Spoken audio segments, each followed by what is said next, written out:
여러분, 지금 거실 소파에 잠깐 앉아보세요. 등 뒤에 벽이 있나요?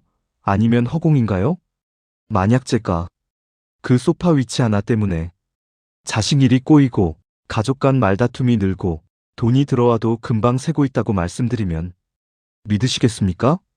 이건 미신 이야기가 아닙니다. 수십 년 풍수 현장에서 가장 많이 발견되는 공통점입니다.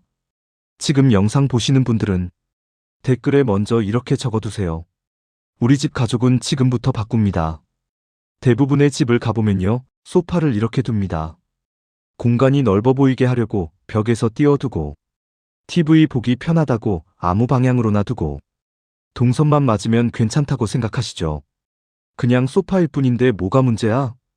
이렇게 생각하실 겁니다. 그런데 혹시 이런 경험 없으신가요? 집에 있으면 괜히 말수가 줄고, 가족이 한 공간에 있어도 각자 핸드폰만 보고, 자식 일은 마음대로 안 풀리고, 돈은 버는데 왜 늘 불안한지 모르겠고, 많은 분들이 자식 문제, 가족 문제를 시대 탓, 성격 탓으로 돌립니다. 하지만 풍수에서는 이렇게 봅니다. 사람 문제 이전에 자리가 문제다. 왜 하필 거실이고 왜 하필 소파일까요? 오늘은요, 돈 들이지 않고 가구 새로 사지 않고 지금 있는 소파 위치 하나만으로 가족 대화가 자연스럽게 늘고 자식의 흐름이 안정되고 집안 기운이 한쪽으로 쏠리지 않게 만드는 전통 풍수의 핵심 원리를 알려드리겠습니다. 이건 어렵지 않습니다. 10분이면 충분합니다. 우리 조상들은 가장의 자리가 흔들리면 자식의 인생도 흔들린다고 봤습니다.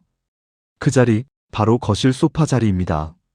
자, 지금부터 왜 소파가 단순한 가구가 아니라 가족운의 중심축인지 차근차근 풀어드리겠습니다.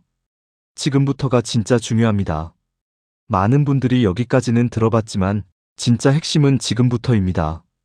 여러분, 집에 들어왔을 때 가장 먼저 눈에 들어오는 공간 어디인가요? 바로 거실입니다. 풍수에서 거실은 단순히 TV 보고 쉬는 공간이 아닙니다. 집안의 기운이 모이고 흘러가는 중앙 통로입니다. 그리고 그 거실 한가운데에서 사람이 가장 오래 머무는 자리가 어디죠? 바로 소파입니다. 많은 분들이 이렇게 생각하세요. 소파는 그냥 편하면 되는 거 아닌가요? 하지만 풍수에서는 전혀 다르게 봅니다.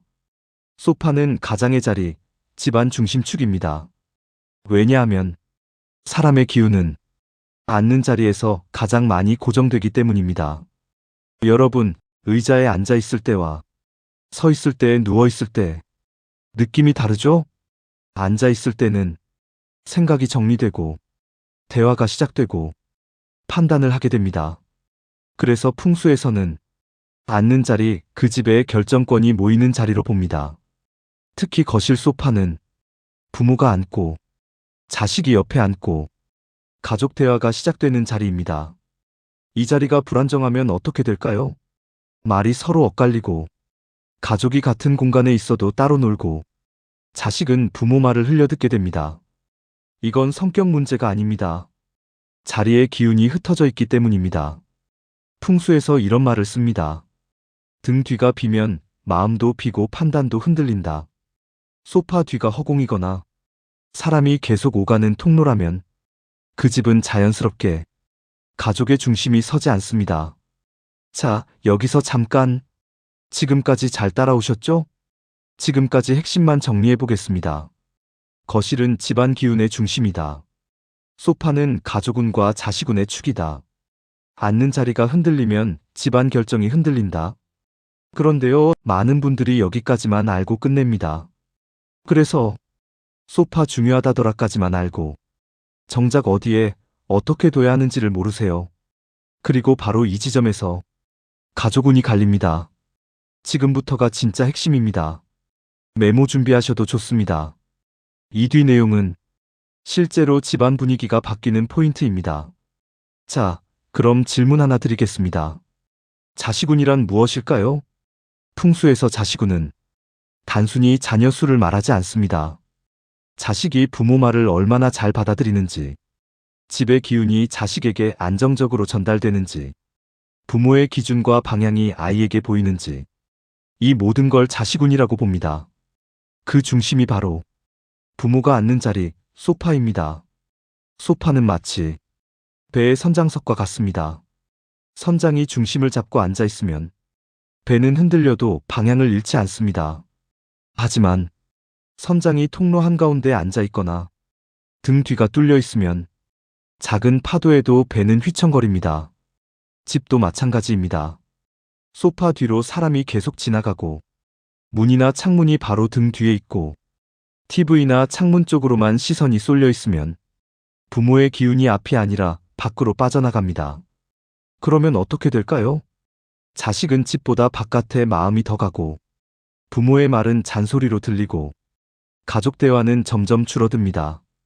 이걸 풍수에서는 기운이 집 밖으로 샌다고 표현합니다. 그래서 우리 조상들은 집 안에서 가장 중요한 자리에 항상 기댈 곳을 만들었습니다. 등 뒤는 단단하게, 앞은 트이돼 흩어지지 않게, 옆은 가족이 자연스럽게 모이게. 이 구조가 만들어질 때 가족운이 안정되고 자식의 흐름도 서서히 잡히기 시작합니다. 자, 이제 감이 오시죠? 다음 단계에서는 실제로 소파를 어떻게 옮겨야 하는지, 절대 두면 안 되는 위치는 어디인지 아주 구체적으로 알려드리겠습니다. 자, 그럼 지금부터 실제로 소파를 어떻게 배치해야 하는지 말씀드리겠습니다. 어렵지 않습니다. 지금 집에 있는 소파 그대로 하면 됩니다. 첫째, 소파 등 뒤는 반드시 벽이어야 합니다. 이건 가장 기본이자 절대 양보하면 안 되는 원칙입니다. 왜냐하면 등 뒤가 벽이라는 건 풍수에서 기댈 힘이 있다는 뜻이기 때문입니다. 가장의 판단력이 흔들리지 않고 부모의 기준이 서고 자식은 무의식적으로 안정감을 느낍니다.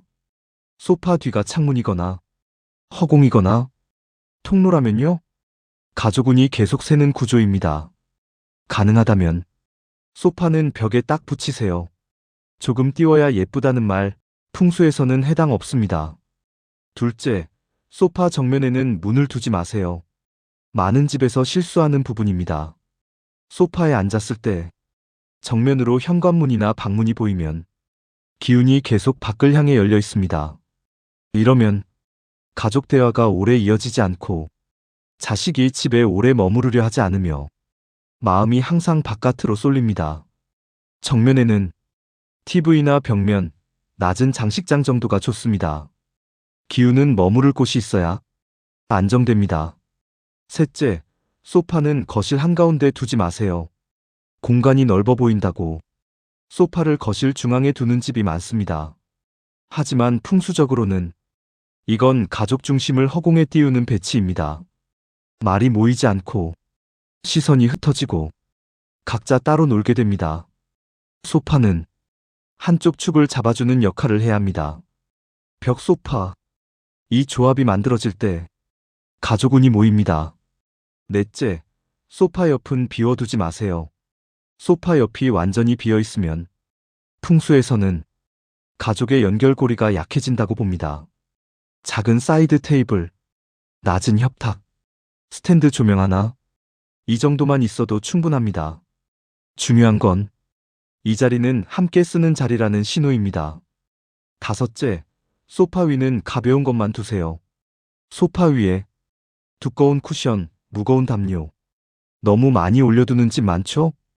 풍수에서는 무거운 기운이 눌리면 대화도 눌린다고 봅니다. 쿠션 한두 개 밝은 색 위주 자주 털어주기. 이것만 지켜도 기운이 한결 가벼워집니다. 자, 이제 가장 중요합니다. 그래서 우리 집은 어디에 두라는 거냐? 이 질문에 정확히 답해드리겠습니다.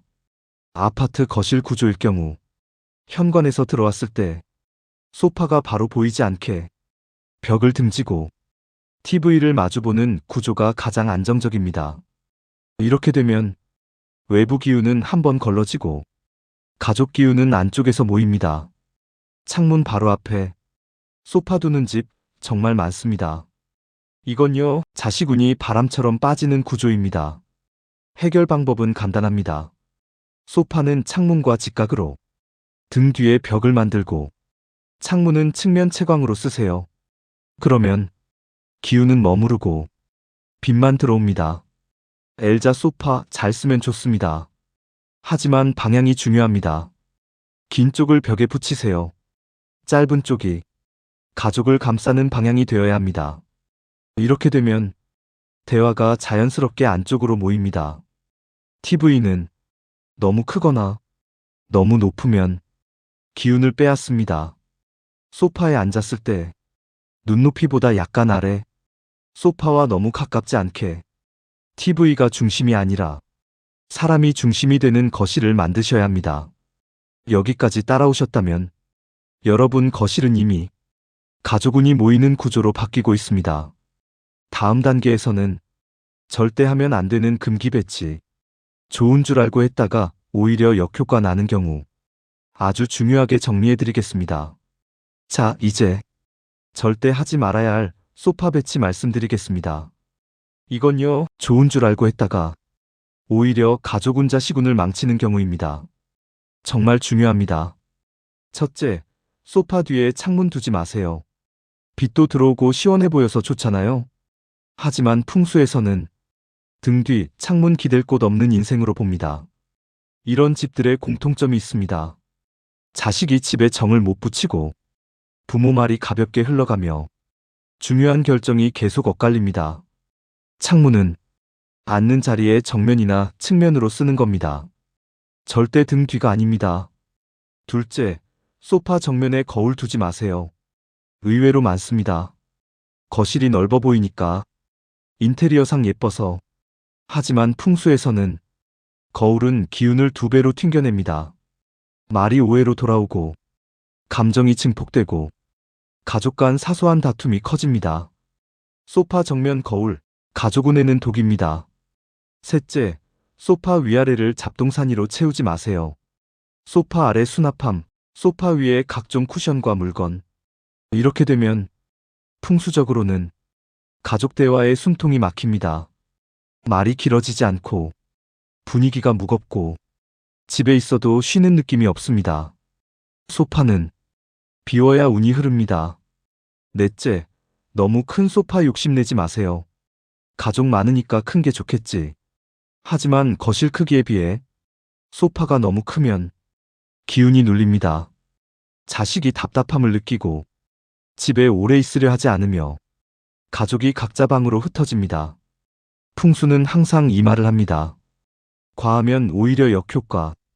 다섯째, 소파 위치는 자주 바꾸지 마세요. 운이 안 좋을 때마다 이리 옮기고 저리 옮기고, 이건 풍수적으로 집의 중심을 흔드는 행동입니다. 소파는 한번 제대로 잡으면 최소 6개월 이상 유지하세요. 기운은 시간을 두고 쌓입니다. 자, 오늘 내용 다시 한번 정리해 드리겠습니다. 오늘 제가 드린 핵심은 딱 3가지입니다. 첫째, 거실은 집안 기운의 심장이고 소파는 가족운의 중심축이다. 둘째, 소파 등 뒤는 반드시 벽, 가족의 기준과 안정감을 만들어라. 셋째, 욕심내지 말고 비워두고 오래 유지하라. 여러분, 이건 미신이 아닙니다. 수백 년 동안 우리 조상들이 집을 보며 깨달은 생활의 지혜입니다. 큰돈 들이지 않아도 됩니다. 이사하지 않아도 됩니다. 소파 위치 하나 바꾸는 것만으로도 집안 분위기는 충분히 달라질 수 있습니다. 오늘 영상 보시고 나중에 해야지 하지 마세요. 영상 끝나면 바로 거실로 가셔서 소파부터 한번 보시기 바랍니다. 그리고 댓글에 이렇게 적어주세요. 우리 집 가족은 지금부터 바로잡습니다. 구독과 좋아요는 이런 전통 풍수 이야기를 계속 이어가기 위한 큰 힘이 됩니다. 여러분 가정에 평안과 풍요가 늘 함께 하시길 바랍니다. 고맙습니다.